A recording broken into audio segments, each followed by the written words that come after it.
Hey HCG family, it's Mimi.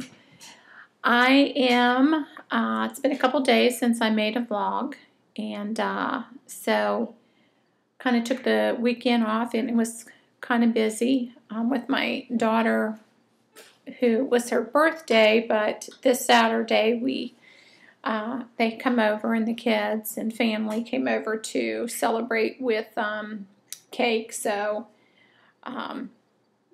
that's what I did this weekend. And then Sunday I just kind of actually listened to everybody else's vlogs last night while my husband read a gardening book, and we just chilled. So the first thing I wanted to talk about is I'm not weighing. I decided not to weigh until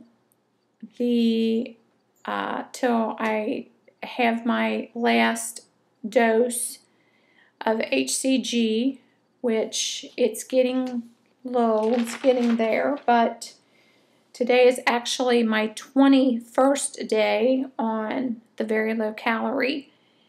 So I probably have enough. It's hard for me to judge. I don't know if I have 2 more days, 3 more days. It's getting pretty low. So, and I'm going to go into phase 3. So as soon as I finish that up, I'm going to weigh myself at the last dose weight, and that'll be it. I decided not to weigh myself because the last time I weighed was the 21st, and I weighed in at 203.4.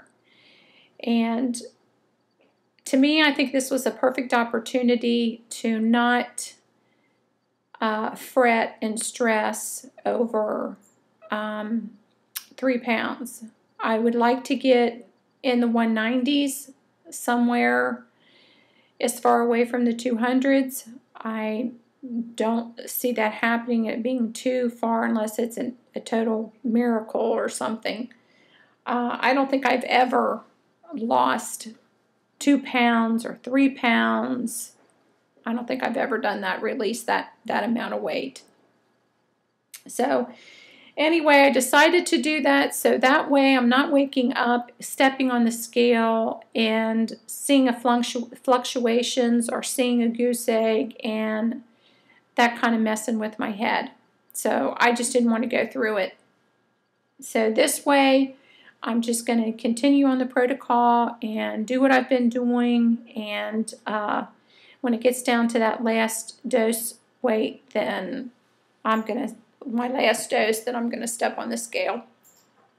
So that's what I decided to do. Also, I thought it would kind of be interesting to go into phase 3 and really putting some of the things that we have learned from Robin in her book, which I have not received yet, but I've watched her YouTube, her vlogs, and also too on her blog, and reading, and on Facebook every time she posts something in her articles, and reading those. So I've kind of been doing that, and so I'm kind of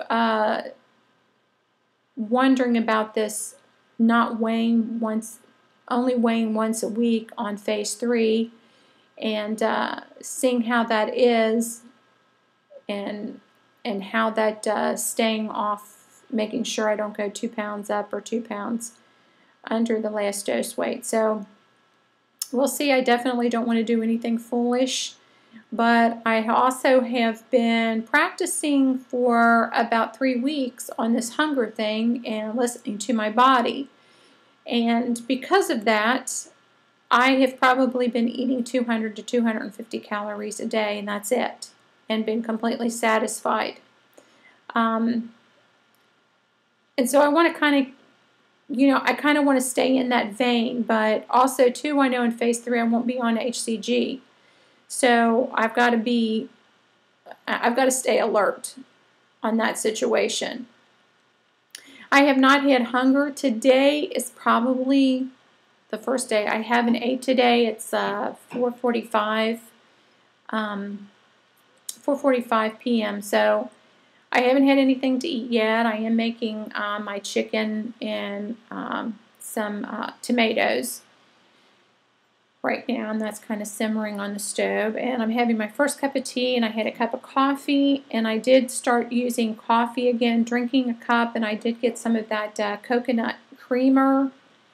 I don't, of course, I don't really like it. I don't like stevia. I don't like these sweeteners. I was using like organic sugar, like a teaspoon of organic sugar in my coffee, and using whipping cream in my coffee. And not a whole lot of whipping cream, you know.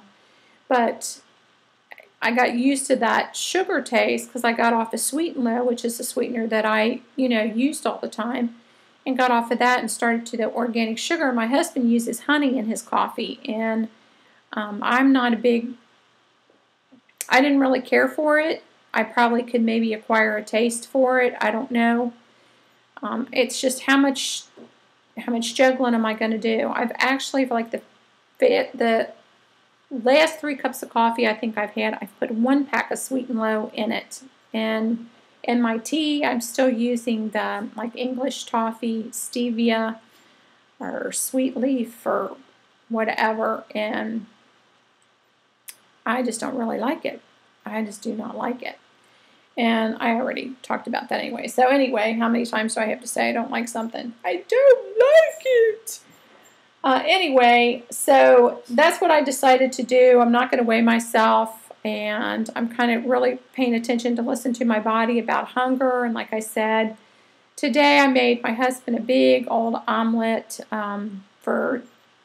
to eat for lunch, and then he eats the rest of it, like takes half of it for his dinner, and fried or put some bacon in the oven. And so that was really, I could, you know, so I'm starting to look at the food, and I'm starting to say, okay, I really would like to have a bite of that. And I haven't had that this round at all. So it's just starting. So I'm getting at the bottom of the little bottle of HCG, and it might be weakening up a little bit. I don't know. It just might be me, the psychological, knowing that I'm getting close to going into phase 3. So my brain's starting to drift off about all the things that I'm going to be able to eat. So I've got to really pay attention, and I'm really going to try to focus on my hunger and eating when I'm hungry, and eating till I am satisfied. I talked to my son, just like Hebby Dobby did to her daughter, and to ask him, and my husband too. They're both thin. My husband's medium built. He's never had any issues with his weight. Of course, my son is just now, he's 23. He'll be 23 next month, so he's you know, filling out, but he's about 6'3". I don't know exactly how much he weighs, but anyway, I've talked to him about eating and that. I know there's sometimes that, you know, he's just not hungry, and he eats when he's hungry, and I've asked him about, you know, eating more. He said he cannot stand that feeling. He said, I get sick if I get too full. And I thought, how wonderful. And so he has just never been one to go over all of his life. And, you know, we tried not to force foods down their throat if they weren't hungry.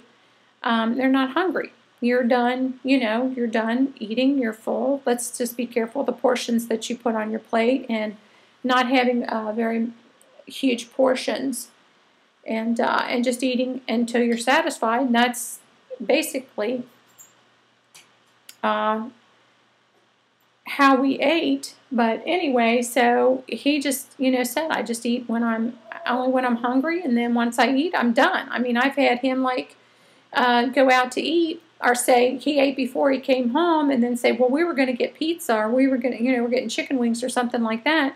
And he'll say, well, I'll just, you know, I'll eat it later if I get hungry again. I'm just not, you know, I'm just not hungry. So, you know, that's good that he's done that, and that's, you know, something to learn about. They've paid attention. My husband's the same way. Pay attention to the signal. The signal says I'm full, I'm done, I'm full. And that's it. Not to force more food in. So that's what I'm going to learn, and I'm going to put this to practice also in phase 3 without the HCG. And it might get a little bit tougher than what I'm thinking because I'm not on HCG. So it's going to be, I know it's going to be a challenge, and I'm not going to be in denial about that. So I'm going to, try to vlog at least every day or every other day while I'm on phase 3 and see how that goes and keep you posted on what I decided to do about weighing or not weighing, if I'm going to weigh just once a week. I'm just going to see. I'm going to see where I'm at and in this whole process of learning to eat when I'm hungry. Also, too, I know there's a lot of talk that's going on about the loading thing, and people are like reloading and doing it all over again. I didn't load very well. I loaded okay. I'd actually lost. I think the most that the other times that I've done it and loaded, I've maybe gained like 2 pounds tops, and that's it. I never had a struggle. This time, once I started the HCG, usually I get irritated because I'm like, I want to load before I take HCG because that way I can eat, but when I'm on it, I just can't, and I struggle with it. It's just absolutely nothing tastes good, and then I forget about it because I'm not hungry. I'm on HCG, so I'm not hungry, so I forget, okay, I need to be sitting down gorging myself, and I'm unable to do that. Fortunately, I haven't struggled with that. I didn't struggle with hunger when I started.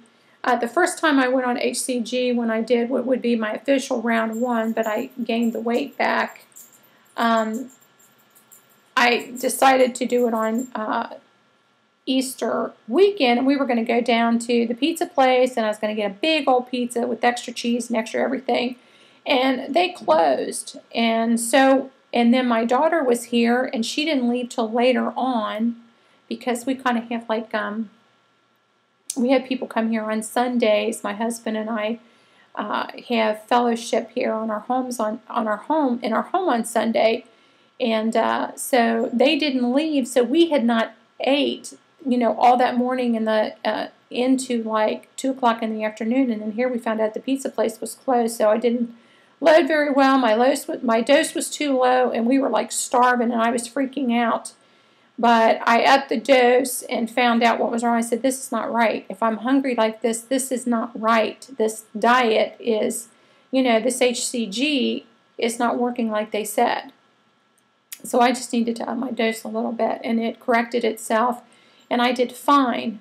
But had I known what I know now, I probably would have maybe taken a 3rd day to reload and to really get into it.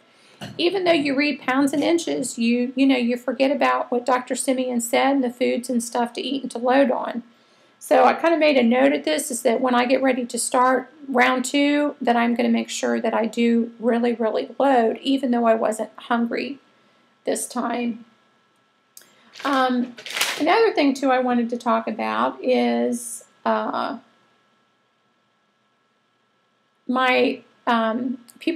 we're all kind of discussing things in our childhood or triggers that maybe caused us to be emotional eaters, or whatever it is in each of us in our lives that called us to get us to the place that we are at right now, and trying to get rid of it. I had just thought about this last night, and I forgot whose vlog I was listening to. I don't know if I was listening to Heavy Dobby. I'd already listened to Rilla's, and thought that was just so brave and so awesome that she shared that. But as a child, I had some stress things in my childhood wasn't like perfect and all, Norman Rockwell calendar kind of thing, but it was a childhood. Everybody's got their nasty, is what I say, in their childhood. But anyway, I remembered my eating problem is not out of, as far as emotional, it's out of boredom.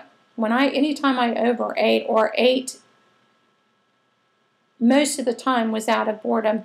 especially when I was here with the kids before they went into school and before I went back to work. But I went to my grandmother's house, and she lives in Tennessee. My mom took me down there, and my grandma wanted me to stay to help can green beans and break beans and tomatoes and all of that. It was in August.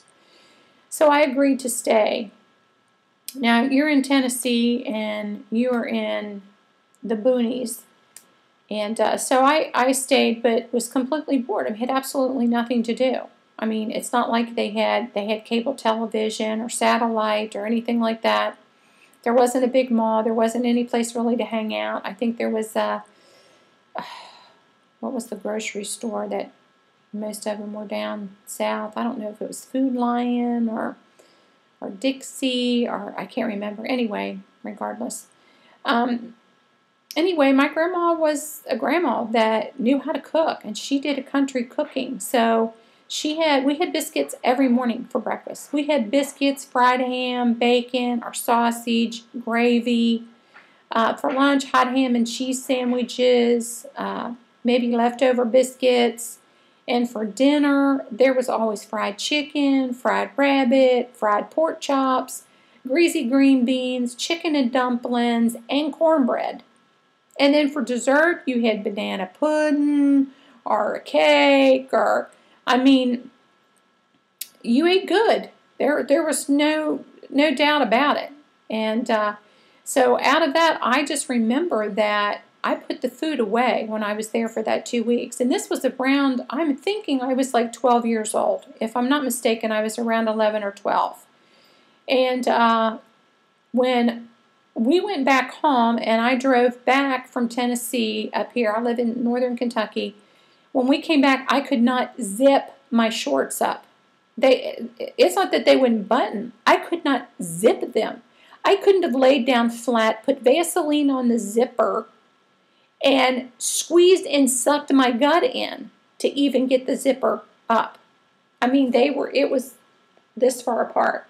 I had probably gained about 20 pounds. We didn't have a scale. So I had probably gained 20 pounds in that 2 weeks eating those food. Oh, another thing, she made chocolate sauce, which we called chalk. And I always liked the stuff. And my grandmother spent a lot of time when she had moved back up here to Kentucky. She watched us when we were kids, and sometimes I would spend the night with her, and she would make this chocolate sauce. And her biscuits were skinny biscuits because her husband, my step-grandfather, he didn't like big fat biscuits, so she made the skinny biscuits. I loved the skinny biscuits. I don't like fat biscuits. And you would slit them suckers open, and sometimes I would put butter on them and then sprinkle sugar on them and eat some that way, and then the other ones I would eat with the chocolate sauce. So that's the time I think I really remembered that the boredom had kicked in to where I started eating food when I was bored. And so that has been my big issue, is boredom. I also understand gluttony. I understand that, I mean, you read a lot about gluttony in Scripture, and it's better to put a knife to your throat than to be given to gluttony. I mean, gluttony is a bad thing. It's one of those sins that is not talked about too much, but I want to have self-control in my life. I want to have that kind of discipline in my life to say, you know, I'm full, I'm satisfied, the food was delicious, but I'm satisfied, and that's it. And I've not been a really big snacker, which I'm grateful for that, but when I would eat out of boredom, it would be like I'd fix like a big pot of spaghetti, and I put salt and pepper and Parmesan cheese on it and butter. I would eat that. I'd make me a baked potato because you have microwaves, so you stick your baked potato in the microwave, and you know it's done in 4 minutes. And you put butter and ranch dressing on it, both salt and pepper. And I mean, I was like a carb addict. And I finally got away from. I very seldom eat baked potatoes. And I very seldom eat pasta anymore because of the Atkins diet when I went on that. So that kind of helped me really to get away from the carbs. But it still didn't stop me from, eating out of boredom. So this is something I really wanted to try to focus on, because now I don't work outside the home anymore. So I'm here, and I'm here alone a lot. And so there's all kinds of opportunities to eat and to do secret eating. You know, I can eat food. My husband's not here. So I'm here, so I have all kinds of opportunities to eat whatever I want to and how much I want it without anybody knowing about it. And so I have to be really, you know, careful about that. Every once in a while have I ate if I'm like stressed, or maybe if I'm angry, that I might eat, but that's way more rare than when I'm bored. So anyway, I just wanted to talk about that. I am kind of going to enter into phase 3 when this my HCG is gone, and after my 72 hours or so, I'll see, because I think the HCG is kind of losing its oomph, and I'm going to see. You know, I'm entering into fear and trembling. I want to make sure that I do this right. I want to do the 6 weeks and gradually add certain things back in and not go hog wild, and which was usually my plan to do that before, was go hog wild. I'm not going to do it this time. I'm going to take it easy like Candini, you know, and just kind of, you know, learn and see what happens. And so anyway, that's all I wanted to talk about, and I will maybe vlog tomorrow and let you know, because I don't have any weights to report. So this is turning out to be another long one. I'm sorry. I appreciate you all that sit through the other one. And we'll see where we're going. We're all learning here on how to eat and how to eat the right ways, and really get control and have self-control. And that's what I definitely want in my life, is to have the self-control, not just in this area, but in other areas in our life, to have, you know, to learn to have patience, to be long-suffering, and to have self-control. So I love you guys. I thank you so much for all of your comments, for all the new subs. I just thank you all so much, and everyone that's really shared their hearts and opened up their hearts has helped more than you could ever possibly know. And thank you again. Big hug to my HCG family. Goodbye.